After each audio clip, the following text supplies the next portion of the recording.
I petitioned for my daughter in 2013, May 2013. I'm a U.S. citizen. Mm-hmm. I got the receipt notice, and Your daughter's single? yes, and unmarried, over 21. All right, so they're up to January 1st, 2013 right now. When did you file in 2013? May the 6th. Okay, you have no approval yet? No, but I reached out to USCIS via email, and I called them twice, and they mentioned that she's within her time frame. She's not out of the time frame. So what? She's eligible for a green card in 5 months. They can say the time frame's another 10 years. I wouldn't take that. Oh, they're within the time frame, so okay, there's nothing you can do. She's eligible for a green card. They're up to January 2013. You filed in May of 2013.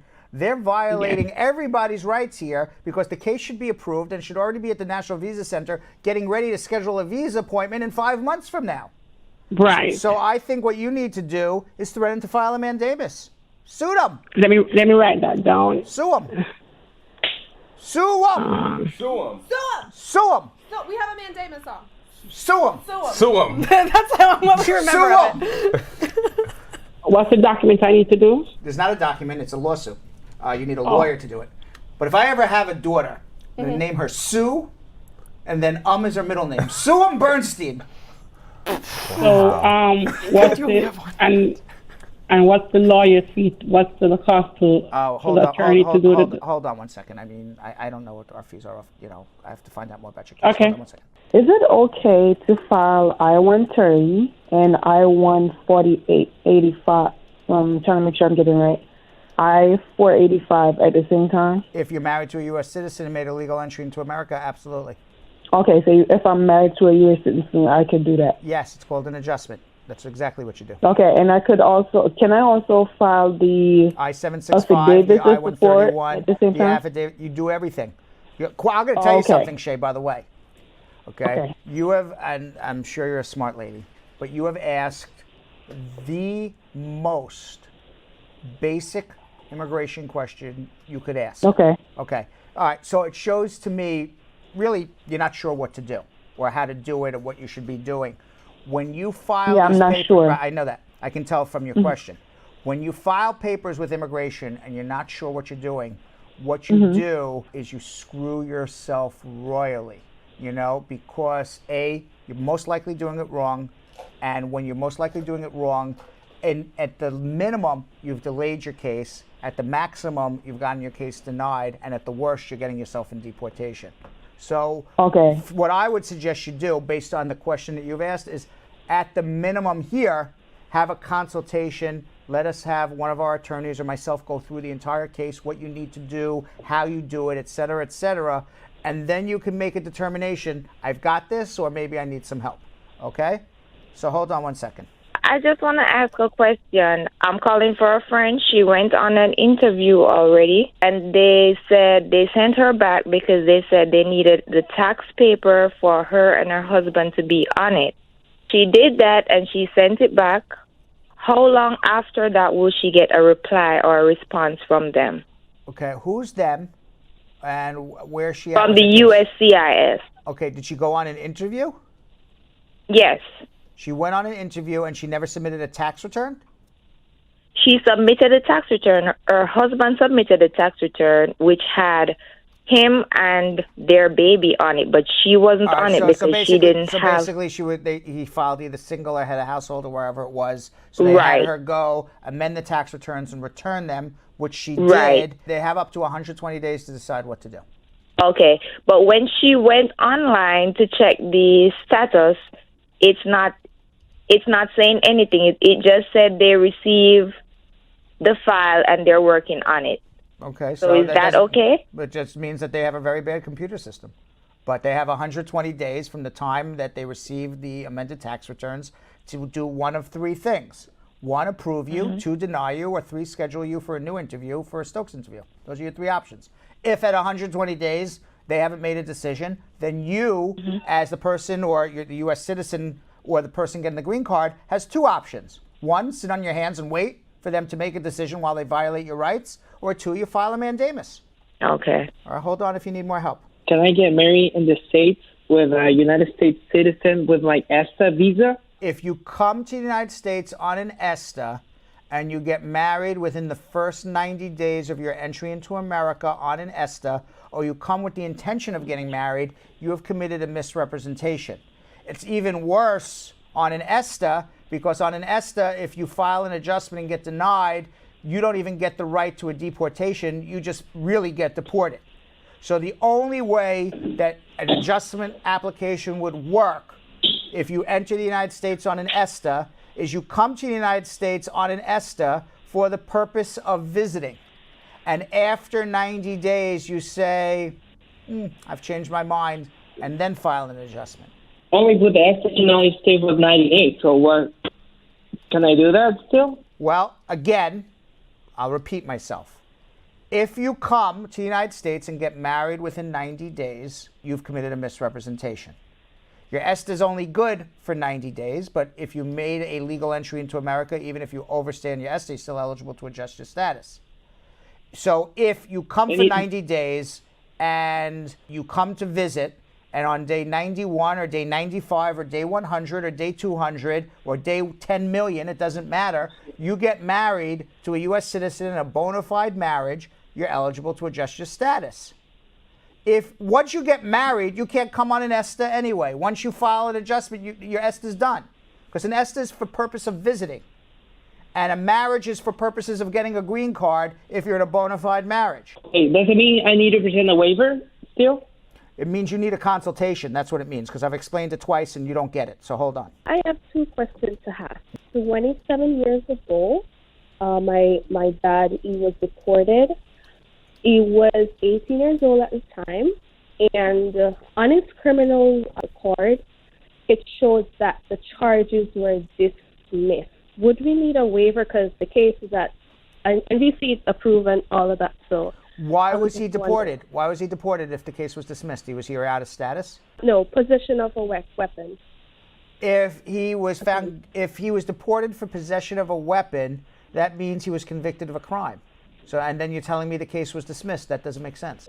Yeah, on his record it says criminal charges. Well, no, sorry, it says charges were dismissed. But then why was he deported?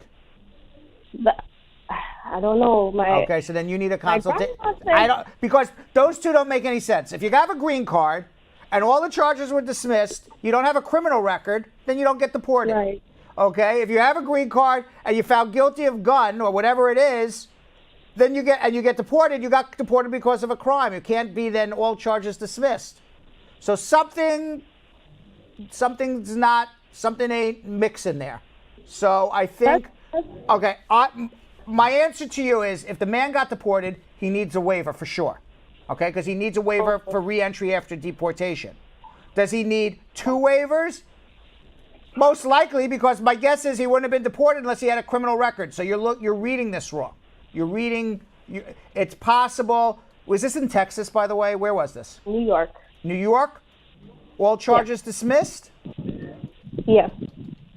I would need to see the records, because New York doesn't dismiss charges after a guilty plea. It's not expunged or anything like that. Hold on one second. My mother, she has green card. She filed petition for my sister in September 2016. And 10th July, we received the RFE. I responded this RFE, and the deadline for this RFE is 5th October. We respond to the RFE, submit all documents, but my concern is my sister is going to be 22 this December.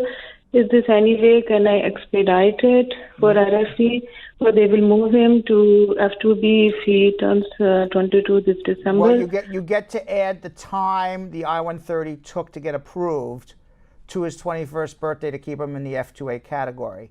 So if when the I-130 is approved, his priority date is current, you can elect to keep him in the F2A category under the Child Status Protection Act, but you're going to need a good lawyer to do that. But if we did not receive the response from USCIS by December, first week of December, and she turns in 22, so what will happen? Do you know how to do math? You filed before she's 21. She's now over 21. That period of time that it took for the I-130 to get approved, you get to add that on to her 21st birthday. So let's say it took 2 years to get her I-130 approved, and she's now 22.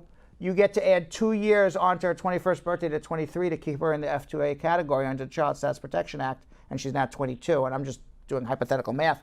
But if the priority dates are current in the F2A category, for sure, when the case is approved, she would be under the Child Status Protection Act, assuming you know how to enforce it. Okay, so we have to apply child protective status after approve, like they approve in November, December, then we can... You have to argue it. It's not apply for it. It's you argue that she qualifies as an F2A under the Child Status Protection Act. And my guess is, and I hate to say this, but every person who has called needs a lawyer. Every person who has called me since the show has started doesn't get it and needs a lawyer. Okay? So I'm telling you the law, but I also know, based on the questions you're asking, you would have no idea what to do. So hold on 1 second. Hold on. Let's go to Paul in the Bronx. Paul. Hi, Brett. How are you?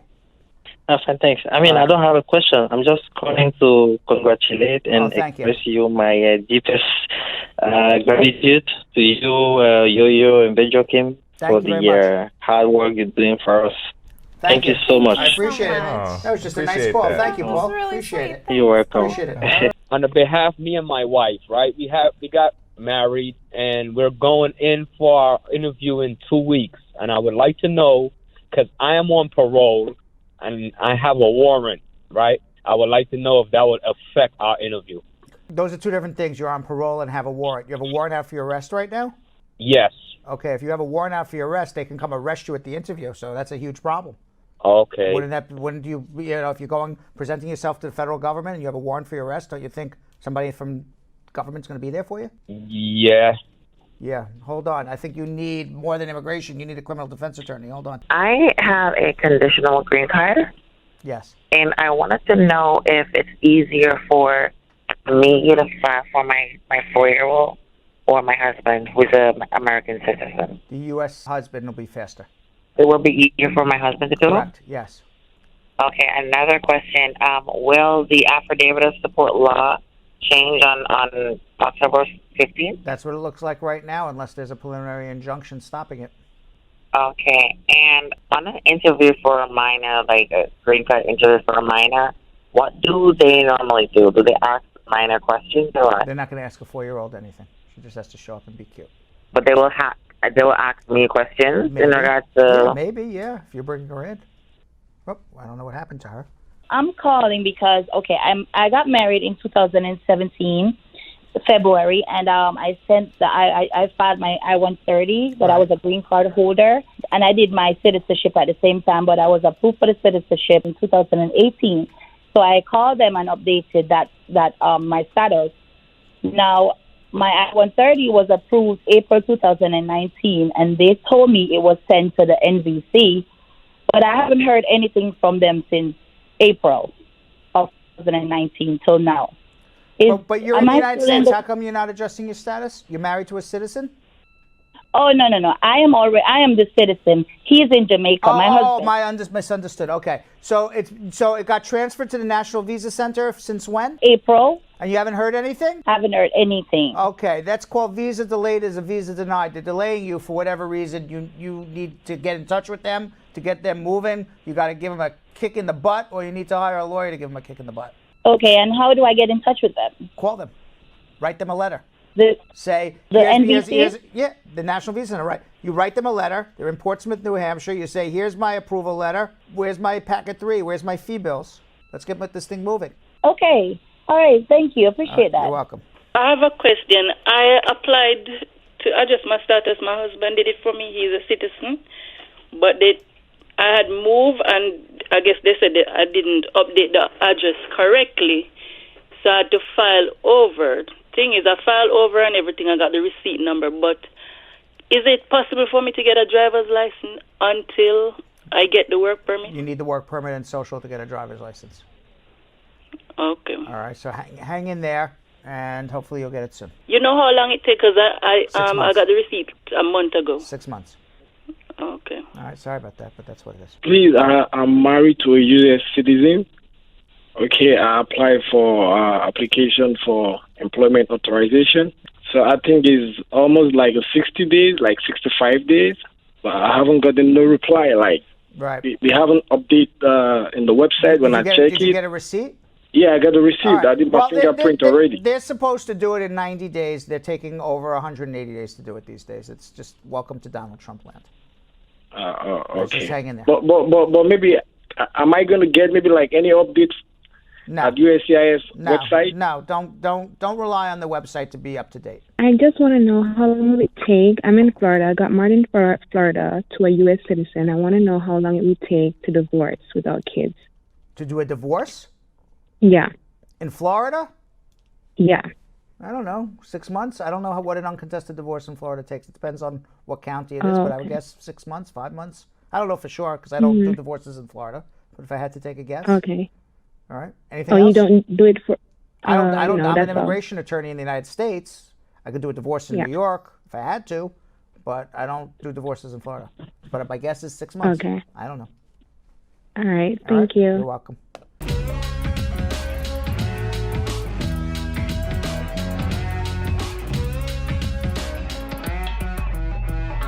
Thanks for watching. For more Bradshaw Live, like and subscribe to our YouTube channel.